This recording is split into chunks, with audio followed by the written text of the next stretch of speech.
नमस्कार, बेगूसराय फ्रंटलाइन में आपका स्वागत है। इस वक्त मैं आईओसी के टाउनशिप परिसर में हूँ। यहाँ पर हमारे बीच हैं एटक यूनियन के पूर्व उपाध्यक्ष एवं वामपंथी के चर्चित नेता नागेश्वर प्रसाद जी हैं।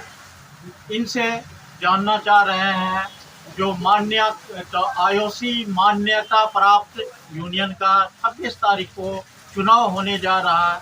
इस चुनाव पर आप क्या कहेंगे? आप इस चुनाव को किस रूप में देखते हैं?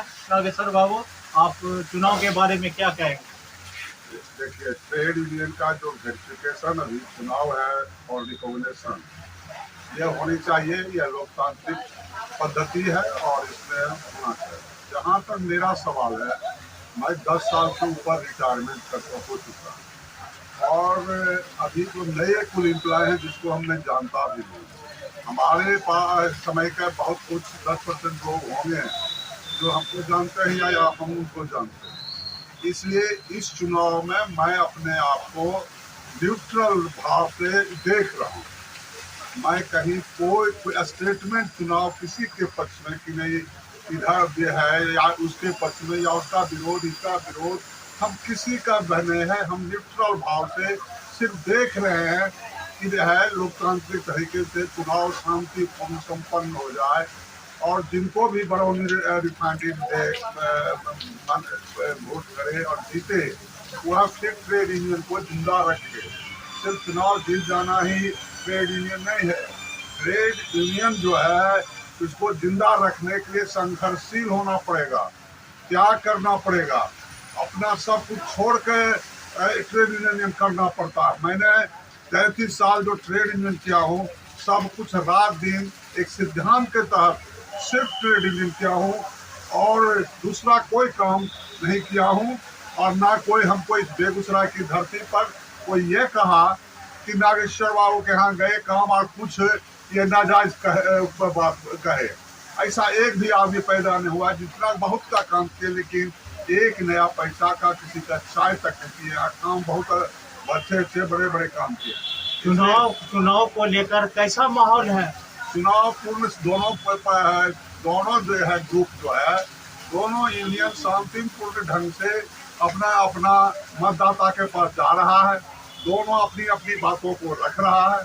अब मजदूरों को डिसीजन लेना है 26 को, तो हम किसके साथ हैं और कौन हमारा प्रतिनिधित्व करेगा, यह 26 को डिसाइड। क्या लग रहा है इस चुनाव में? चुनाव में मैं कुछ नहीं कर सकता हूँ। इसलिए क्या प्रचार होता है भीतर, और भीतर में क्या मजदूरों के बारे में हम जानते भी नहीं मानसिकता कि कौन मजदूर की क्या मानसिकता है, कहाँ सोच है, क्या हुआ है, क्या यूनियन का जैसे परफॉर्मेंस रहा है, क्या दूसरी यूनियन का क्या परफॉर्मेंस रहा है, या तो वह वर्कमैन एसेस करेगा। मैं एसेस नहीं कर सकता हूँ। इसलिए वो एसेस तो करेगा वर्कमैन जिसके साथ लगाव रहा है यूनियन का। जो अगर काम किया होगा, अच्छा किया होगा, तो निश्चित रूप से लगाव मजदूरों का रहेगा। अगर अच्छा काम नहीं किया होगा तो मजदूरों का विरक्ति भी होगी। इसलिए दोनों सिचुएशन है और वो मजदूर डिसाइड करेगा। तो इस चुनाव में क्या कम्युनिस्ट पार्टी के नेता उतर रहे हैं?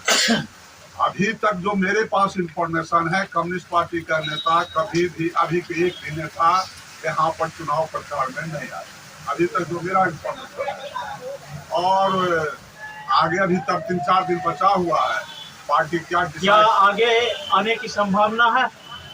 आना चाहिए, क्योंकि कम्युनिस्ट पार्टी का यूनियन है, एटक का यूनियन है, निश्चित रूप से आना चाहिए, इन्वॉल्व होना चाहिए। पार्टी अगर आपको आदेश दे दी क्या पार्टी को इन्वॉल्व होना चाहिए। पार्टी का संगठन पार्टी है, करना चाहिए।